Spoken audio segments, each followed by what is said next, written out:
안녕하세요. 퉁치이탈리아에 다시 보고 싶은 영화 102번째 장 르누아르 감독의 밑바닥 제3부 시작하겠습니다. 2부의 끝장면에서 남작이 저 경찰서에 왔다가 등을 보이면서 사라지는 장면에 대해서 설명을 드렸고요. 장가방은 이제 법적으로 자유가 돼서 자기가 훔친 물건이 아니라는 것을 증명받고 그 물건을 다시 가져가면서 사인하는 장면입니다. 거리를 걸어가는데 저 과일 마차에서 사과를 2개를 훔칩니다. 볼레가 하면서 이 지저분한 도둑놈아 뭘 그렇게 또 훔쳐가, 다시 돌려달라고 얘기하죠. 오히려 얘기를 합니다. 너 이런 거, 이렇게 썩은 사과를, 이 윗부분이 썩어 있거든요. 썩은 사과를 이렇게 팔아도 돼? 하면서 그냥 지나가죠. 음악이 울리고요. 아이 앞에 섰습니다. 그래서 아이한테 이 사과를 주는 거거든요. 뭐라고 얘기하면서, 나 빼빼리라는 사람인데 나 그렇게 나쁜 사람 아니라는 거 너가 나중에 증명해 줘야 돼 하면서 얘기하는 장면이 있습니다. 다시 말해서 이 장면에서 음악과 동시에 아이와의 만남, 그리고 사과를 건네주는 거, 장가방이 이 빼빼리 새로운 사람으로 거듭날 수 있다는 가능성을 상징하는 그런 부분으로 보시면 될 것 같아요. 이렇게 귀여운 장면을 통해서 사과를 주고 가고요. 드디어 우리가 그토록 보고 싶었던 그런 장면에 이르렀습니다. 거의 영화의 3분의 1이 지난 시점이에요. 여기가 바로 그 밑바닥 인생들이 우글거리는 그 여인 숙의 지하칸이죠. 밤에 장가방이 도둑질을 하러 갔을 때 어둠 속에서 이렇게 스쳐 지나가면서 한두 명이 깨어있는 그 어슴푸레한 그런 느낌만 받지 실질적으로 등장하는 건 처음입니다. 그리고 맨 오른쪽에 구부정하게 등을 돌리고 있는 이 인물이 바로 책 속에서 루카라고 노인, 좀 현자 같은 역할을 하는 그 남자고요. 여기서도 다를 바 없네요. 상류층, 남작도 뭐 상류층에서 늘 하는 게 카드게임 도박이었잖아요. 여기도 마찬가지로 똑같은 식으로 인생을 보내고 있습니다. 그 따분한 인생을 말이죠. 각자의 방식대로. 그렇지만 전체적인 틀은 비슷한 거죠. 그런 부분을 보여주는 것 같아요. 여기서도 떠들썩 하고요. 여기 한쪽에 저 뒤에서 쳐다보는 저 사람이 바로 배우 로버트 르 비공입니다. 여기서 배우라는 역을 맡고 있죠. 자기 이름이 뭔지도 모르고 그냥 배우를 했었다는 기억만 갖고 사는 인물이고 알코올 중독자로 나오죠. 그런데 그 알코올 중독자한테 얘기하는 겁니다. 그 루카라는 노인이, 너 그렇게 알코올 중독 돼 있으면 요새는 바닥이 대리석이고 아주 깨끗한 그런 병원들이 많이 설립이 됐어. 너 같은 사람을 치료해 주려고. 글로 가면 되는데 너 왜 여기서 있냐 하니까 그것이 마치 하나의 희망처럼 나중에 이 배우한테는 들려오게 됩니다. 예, 여전히 저기서 사기를 치는 사람이 있고요. 저기 동생인 나타샤를 찾고 있는 거죠.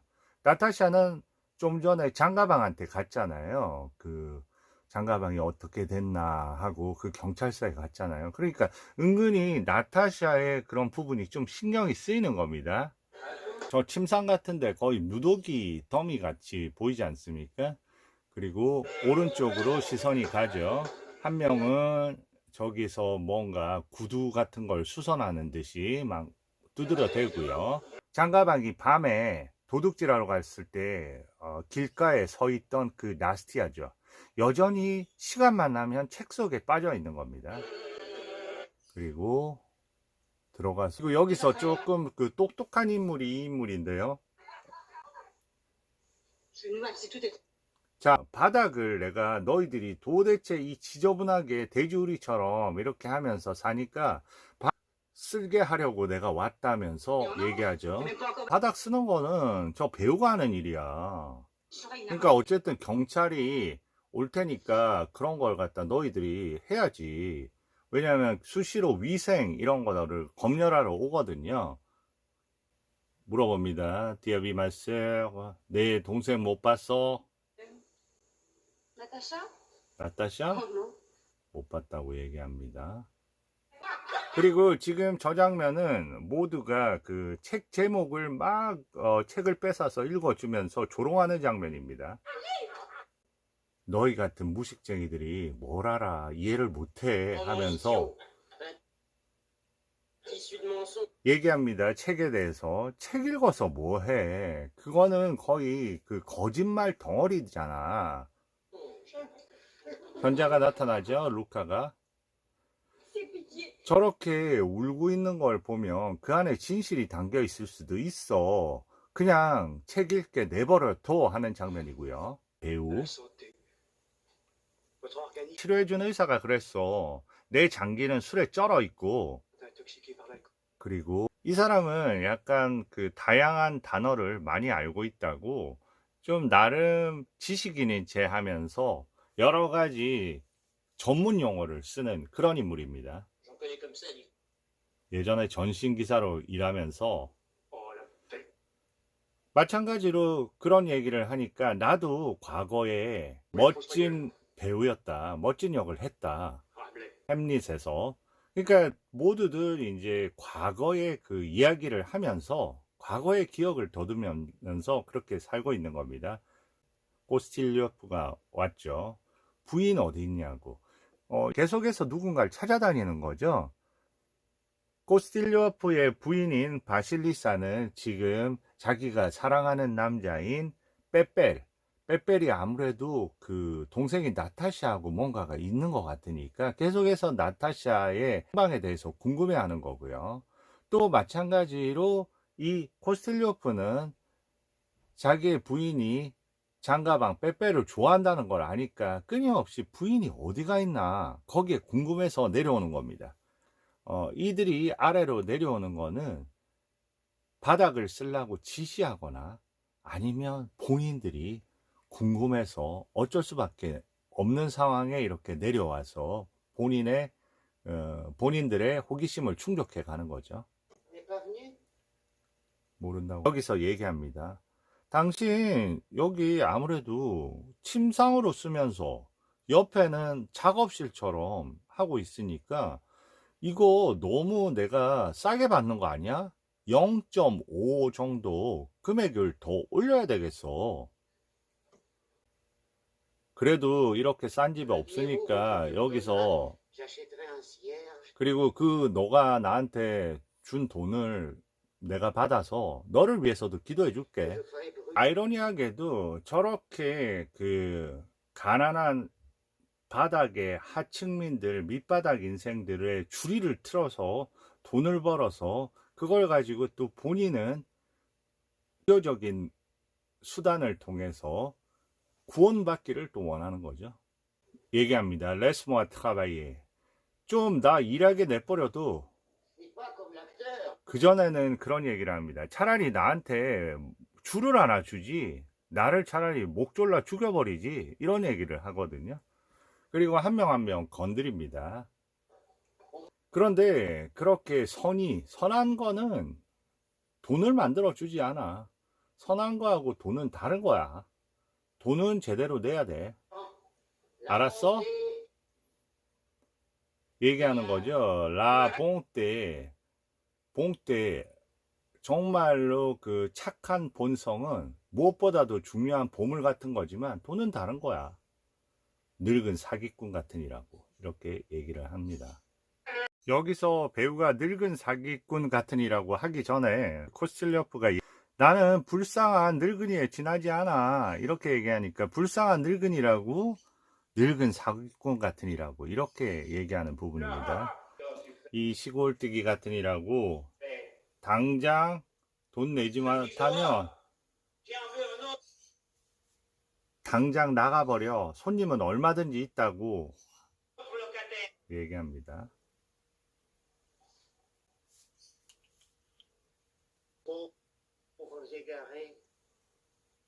Vous êtes pauvres égarés. 길 잃은 불쌍한 사람들. 처음에 이렇게 얘기하죠. Des propres à rien. 쓸모없는 것들. Des enfants perdus. 어딜 갈지를 모르는 아이들.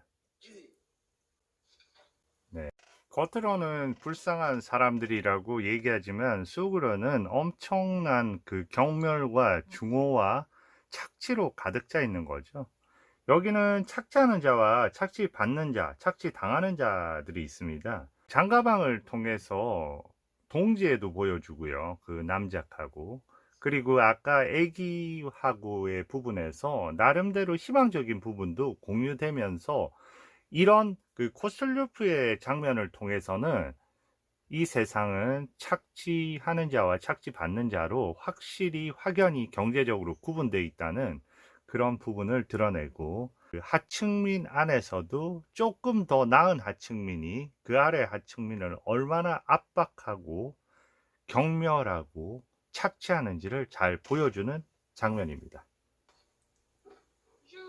자, 저기 하얗게 등장하는 저 천이죠.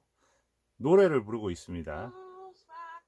늘 밖에 없다 하면서 하얗게 정면으로 들이운 그런 부분 역시도 어떤 희망을, 나타샤한테 어떤 희망을 상징하는 부분이라고 생각합니다. 다른 그런 빨랫감에 비해서 절망만이 있지만 그 안에 하얀 빨래를 통해서 무언가 약간의 희망은 남아있는, 그리고 이제 그 뜰로 나와서 펠한테 뭔가를 해야 되겠죠. 얘기를 할 일이 없다니 너 정말 부러운 놈이네 하면서 빈정거리는 거죠. 근데 이 장소가 되게 그 인상적인 장소이기도 해요. 막 여기저기 바퀴가 저렇게 나뒹구는 공간이거든요. 저 공간은 한편으로 보면 쓸모 없어진 사람들을 상징하는 공간이기도 하면서 결국은 그 안에 쳇바퀴처럼 빠져나갈 수 없는 하나의 운명을 또 상징하는 것 같기도 하고요. 한편으로는 저 바퀴가 제대로 짝을 이뤄서 마차가 되거나 하면 굴러갈 수도 있잖아요.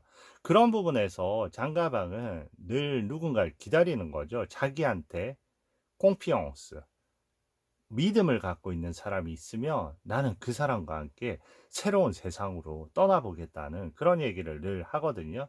그러니까 저 바퀴가, 저 버려져 있는 저 바퀴를 어떻게 같이 믿음을 가지고 저 바퀴를 통해서 새로운 전진을 할 수 있는가, 그런 부분도 이제 하나의 또 상징이 아닌가 하는 생각을 합니다.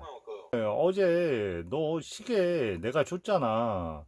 그런데 그거 3루블만 주고 7루블 더 줘야지. 그거 줄 생각은 안 하고 왜 그래? 그러니까 얘기합니다. 그거 훔친 거잖아. 근데 당신이 작물을 처분한다는 걸 너무 잘 아는데 지금 와서 뭐 그런 소리를 한다고? 그 상황에서 누군가가 등장을 합니다. 그리고 빼빼한테 다가오는 거죠. 이게 누구야? Ta maison, tes vêtements, ton cognac, par. Ta maison, tes vêtements, ton cognac. 나 모든 거 다 그냥 날려버렸어. 그러니까 장가방이 얘기하는 거죠. 너의 집과 그리고 너의 옷들과 그리고 너의 그 좋은 꼬냑들, 그것도 다 날려버린 거네. Envolé. Envolé. 그리고 거기에 대한 이 대사 멋집니다. 거기에 대한 기억들도 날아가 버렸어. 이제 나는 거기에 대한 추억도 없어. 아무것도 없어. Oh, bah, tu sens les points plus mal. 근데 여기 그럭저럭 괜찮아. 새로운 롯가때 새로운 세입자 데리고 왔어. 그 신분증 같은 거 있냐 그러니까 그건 무슨 소용이야. 돈은 내가 낼게 하면서 빼빼리 데리고 들어가는 겁니다. 그리고 이 하층민의 공간으로 내려오고요. 침상을 주고요. 그 사람 감옥 가서 지금 비어있는 침상이야. 내가 매트리스 구해줄게. 지금 이 둘이 얼굴을 마주하고 그 같은 공간을 점유하면서 같은 포지션으로 이렇게 잡히죠. 그러면서 나오는 게 너도 이제 한 식구야. 이렇게 되는 거죠. 이제는 클래스가 없어진 겁니다. 그리고 그 옆에 다가와서 당신 진짜 남작이야? 이름 그냥 남작으로 한다고 하니까, 예전에 백작이 이런 공간에서 함께 생활을 했는데 역시 귀족이란 그 흔적이 잘 없어지지 않더라고. 마치 천년도 후에 그 자국이 남듯이 말이야. 얘기를 합니다. 하는 카드 놀이도 너 할 줄 알아? 그러니까 나 할 줄 알지 다 하면서 여기 이제 끼어서 예전에는 뭐 10,000루블, 20,000루블 했지만 여기는 어마어마하게 작은 돈을 가지고 5코펙이라는 단위로 이 장면 중요한 장면입니다. 소설에 나왔던 안나와 그 노인의 얘기죠. 항상 배고팠고요. 세상에 대해서 얘기를 하는 그런 장면이죠. 그런데 저기서 되게 그 좌측의 그 커튼 같은 베일이 약간 드리운 그런 부분이 전체적인 부분을 완전히 오픈하지 않고 그 안에 어떤 그 경계선을 주는 뭔가 닫혀 있는 느낌을 좀 더 강화시키는 좋은 효과를 주는 것 같습니다. 나중에 죽고 난 뒤에 걱정하지 말거라. 편하게 지낼 거다. 그곳에서는 고통이 없다. 그리고 그 공간을 향해서 시선을 던지는 장가방을 보여줍니다. 장가방한테는 이제 저 공간은 죽음의 공간이잖아요. 그리고 자신의 그 방향은 새로운 삶을 꿈꾸기도 하고 그 안에서 저런 부분은 일종의 장가방한테 약간 교훈을 주는 장면으로 생각이 되는 겁니다. 자기가 행동을 조금 잘못하면 저 안나의 공간처럼 저렇게 죽음으로 어느 순간 자기 스스로 미끄러질 수 있다는 그런 느낌을 주는 거죠. 다가서는 겁니다. 다가서는데 저것도 바로 공간으로 들어가지 않고 저 줄 같은 늘어진 거기에 걸쳐서 저게 일종의 경계 같은 느낌이 들어요. 저 너머로 가면 안나의 공간처럼 죽음의 공간으로 가는 거고요. 그 믿음의 그런 부분이죠. 그런 공간이 있냐 없냐 그 소설에서도 얘기했잖아요. 그거는 믿으면 있는 것이다. 믿는 것만이 존재하는 것이다. 그렇게 얘기하는 그 부분이 있었습니다. 그러니까 스스로 계속 그 믿음에 대한 그 두려움과 의문이 생기는 거죠. 과연 자기가 사랑하는 나타샤가 자신을 믿고 자신과 함께 따라와 줄 것인가? 거기에 대해서 여러 가지 고민이 드는 거죠. 희망을 좀 가져보는 거고요. 여기는 이제 형사가 좀 전에 다녀왔던 거죠. 저 형사 역할을 하는 가브리엘로라는 저 배우는 장 르누아르의 작품에도 이렇게 등장을 또 합니다. 아주 그 딕션 자체가 빠르면서 나름대로의 묘미를 주는 그런 배우예요. 나가는데 나타샤를 보고 반해버리는 겁니다. 갑자기 뭔가 예식을 차리듯이 저렇게 인사를 하고요. 여인 앞에서. 그리고 저 마중 나오지 마세요. 저 길 잘 아니까요. 하면서 한 번 더 나타샤를 들여다보고요. 모두가 나타샤한테 시선이 가 있는 거죠.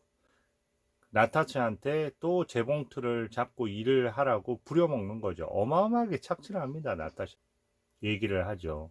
아까 나타샤 쳐다보는 그 형사 눈빛 봤어? 그러고 난 뒤에 이 코실려프는 늘 저 성경 구절 같은 걸 읽는 거죠.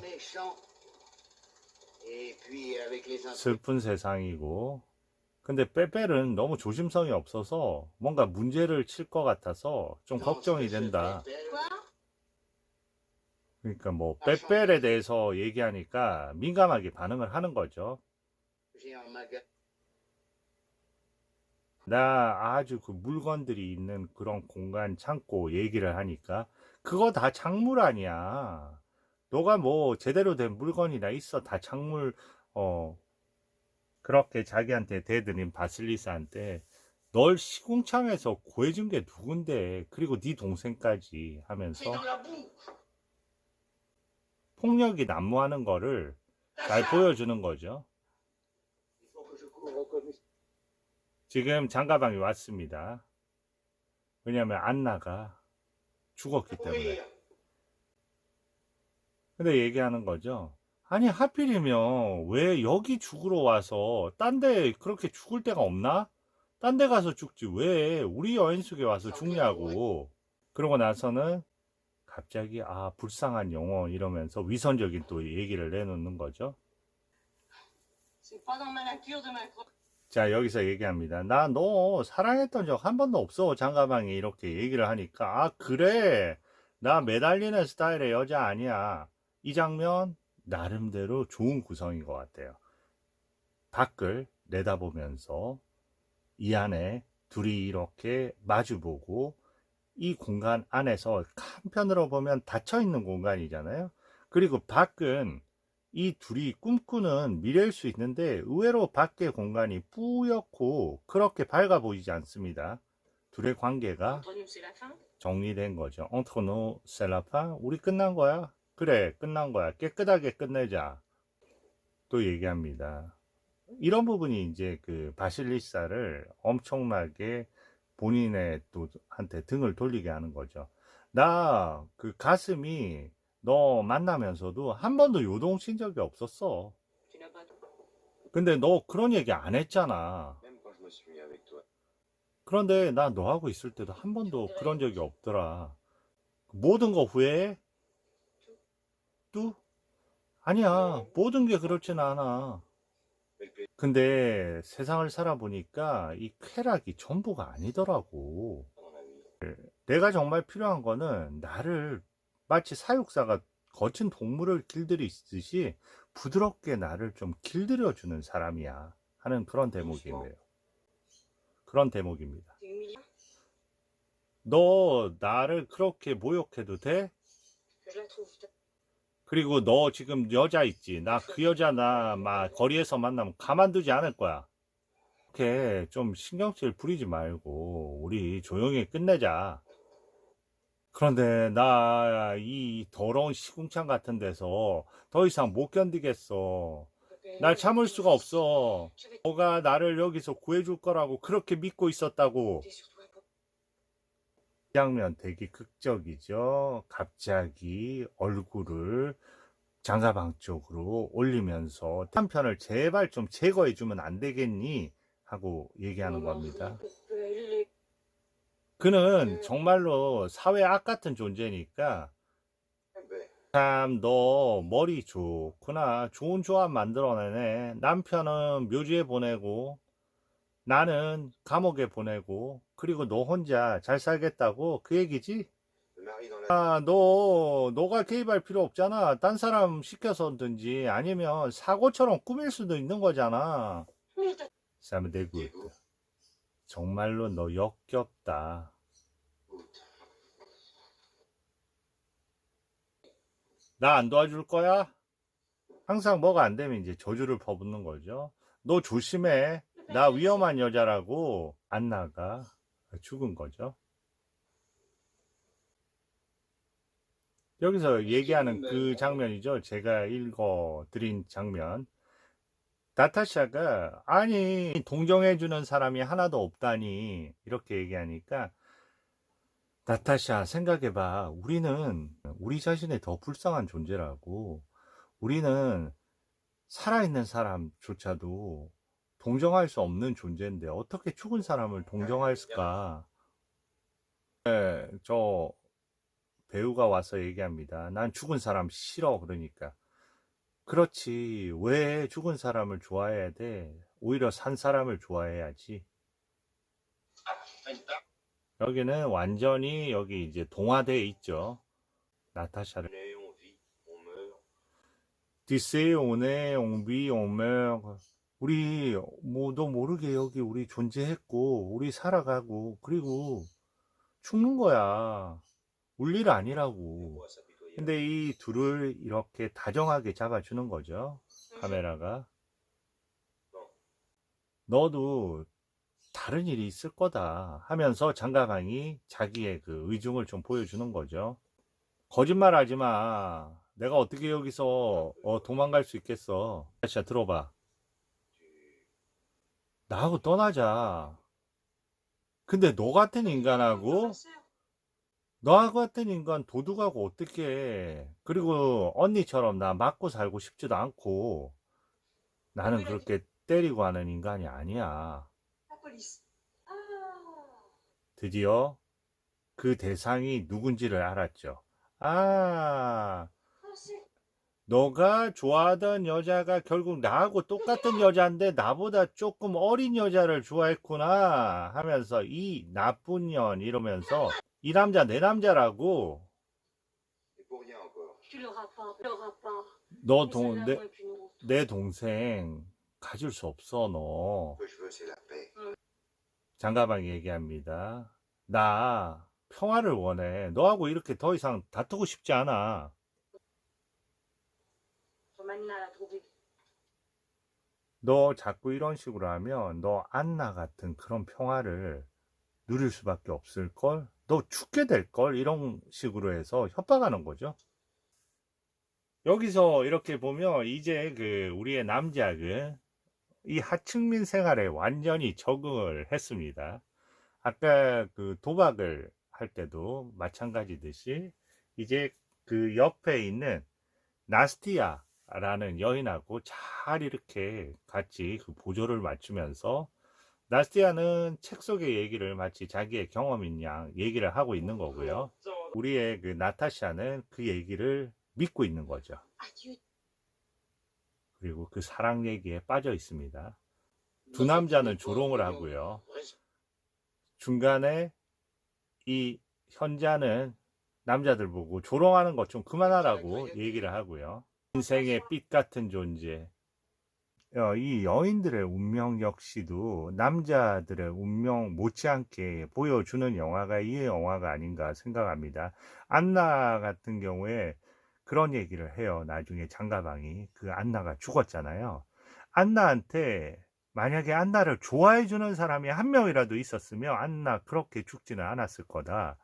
그러니까 사랑 한번 받지 못하고 그렇게 병으로 죽어가는 여자. 그리고 지금 이 나스티아 같은 경우에는 책을 통해서 환상 속에서만 사랑을 찾을 수 있는 여자. 그리고 나타샤는 핍박받고 학대받으면서도 어떤 돌파구를 찾지 못하면서도 그 안에 무언가 희망을 기다리는 여자.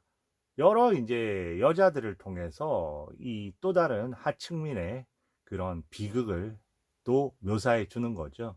그런 부분을 조롱하는 남자들, 그리고 그 조롱을 꾸짖는 현자, 뭐 여러 인간 군상들이 이렇게 뒤얽혀 가는 거죠. Ah, tu sais.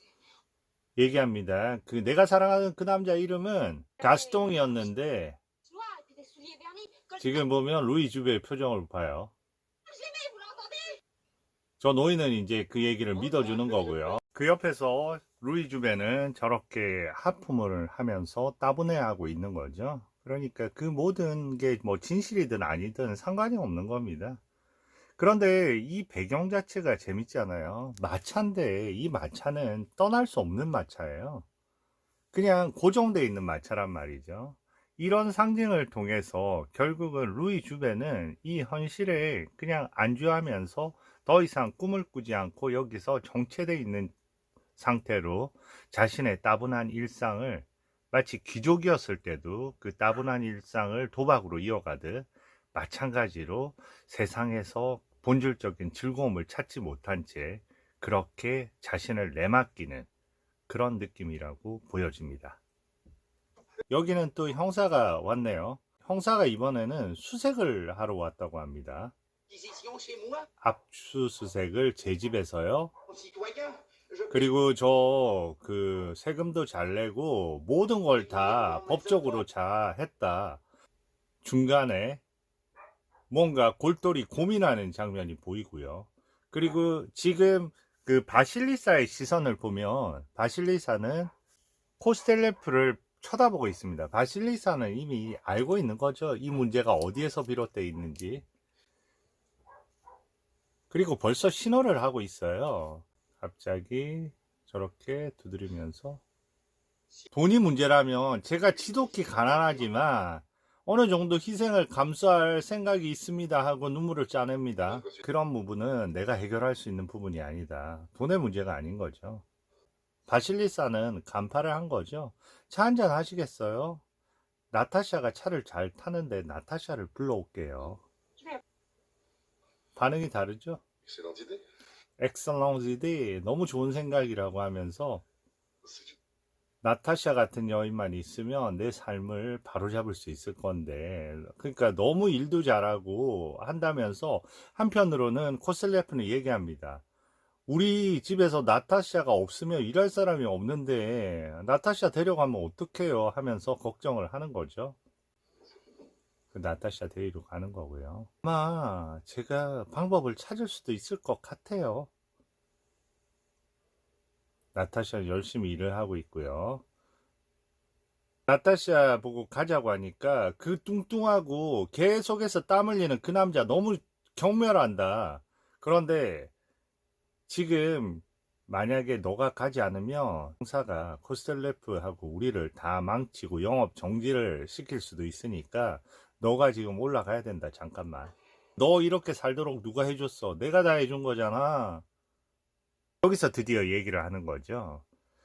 요새 세상이 바뀌었어. 너 같은 알코올 중독자를 치료해주는 대리석으로 된 멋진 바닥을 가진 병원이 있고 거기는 먼지 하나 없어.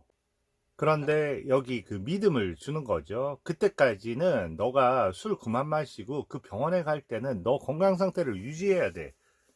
근데 이 대사가 되게 중요하면서 지금 이 얘기를 하는 루카, 저 현자는 그런 공간을 믿고 있는 거죠. 그리고 지금 그 믿음을 심어주는 겁니다. 저 배우한테. 근데 배우가 과연 그걸 믿느냐, 못 믿느냐, 그 문제에 배우의 인생이 달려있기도 한 거죠. 그리고 손도 잡고요. 이번에 그 나타샤는 나가 본 적이 없기 때문에 당신이 데리고 나가면 무조건 좋아할 거라고. 그래서 이번 주말에 만나자고 얘기하니까 갑자기 나타샤가 울음을 터뜨리는 겁니다. 왜 우냐고 데려가서 뭐라고 얘기하냐면 당신을 작은 여왕처럼 내가 대우해 줄 거라고. 생각해봐라. 저 거리의 사람들하고 이렇게 돼지우리 같은 곳에서 살 거냐고. 나하고 새로운 인생을 꿈꾸면 어때? 막 아코디언을 연주하고 온 동네를 누비고 다니는 거죠. 그런데 이 다니는 이유가 카메라가 오른쪽으로 이동을 하겠죠. 이게 재미난 장면이 나옵니다. 명장면이죠. 저렇게 둘이 누워 있는 겁니다. 루이 주베가 궁금했던 일을 하고 있는 거죠. 그 풀밭에 누워서 그냥 즐기고 있는 거죠. 어제 꿈에 잉어 잡았는데 어마어마하게 큰 잉어인데 근데 갑자기 줄이 끊어졌지? Non, elle me dit. 그래서 놓쳤지? 그리고 그 잉어는 바실리사지? 그러니까 아니야. 바실리사 나 역겨워. 싫어. 그리고 여기 다 싫어. 나 떠나고 싶어. 아, 여기 진짜 쓰레기 시궁창 같은 곳. 나는 지금 변화가 필요하다고. 그러니까 나도 너한테 지겨움의 대상인 거야? 너는 거짓말도 안 하고 너는 정말 내 친구잖아. 근데 지금 재밌는 장면 있죠? 루이 집에 손이에 뭐가 있습니까? 달팽이가 붙어 있습니다. 그래서 달팽이를 보면서 자기 옛 생활을 떠올리는 거죠. 지금 루이 집에는 거의 이 하층민이 다 된 거죠. 그 달팽이를 손에 얻는 즐거움부터 모든 인생에서 겪어보지 않은 그런 즐거움을 느끼는 상태니까요. 그러면서 자신의 과거에 대해서 얘기하죠. 내 인생은 하나의 유니폼 같대. 어렸을 때는 학교, 교복 입었었고, 그리고 대학교에서 배운 거는 다 잊어버렸어. 사실 의미가 없어. 그리고 그 다음에 또 다른 옷들을 입었지. 결혼할 때도 연비복을 입고, 공무원으로 정장을 입고, 그러다가 결국은 나 지금 이 옷을 입고 있는 거야. 너 감옥 가본 적 없어? 감옥 갔으면 옷 하나 추가됐을 건데 본인의 얘기를 하는 거예요. 내 인생은 마찬가지로 나는 내 아버지가 도둑이라 성인이 되기 전부터 나는 그냥 도둑이었어. 그리고 우리 아버지 감옥에서 죽었고 나도 그렇게 죽으리라고 생각하고 있어. 내 인생은 그렇게 흘러간 거야. 그런데 나 만약에 그 나타샤가 나보고 빼빼 널 믿어. 그리고 널 사랑해. 그리고 날 제발 보호해줘요. 이런 얘기만 한다면 나는 내 인생을 바꿀 생각이 있어. 그 순간부터 더 이상 도둑놈 빼빼리 아닐 수 있을 자신이 있어. 다른 인간이 될 수 있는 거지. 난 떠날 거야. 근데 너 남자, 너는 뭐 할 거야? 아, 여기 있을 거야. 그 다음 대사가 명대사입니다. Autrefois, tu m'as expliqué. 저번에 너가 얘기했잖아. 잔디밭에서 자는 게 얼마나 좋은 건지. 그런데 나 그때는 반신반의했거든. Agréable. 그런데 Je suis tout à fait convaincu. 나 너한테 완전히 설득당했어. 네 말이 맞더라고. 하면서 둘이 저렇게 눕는 장면입니다.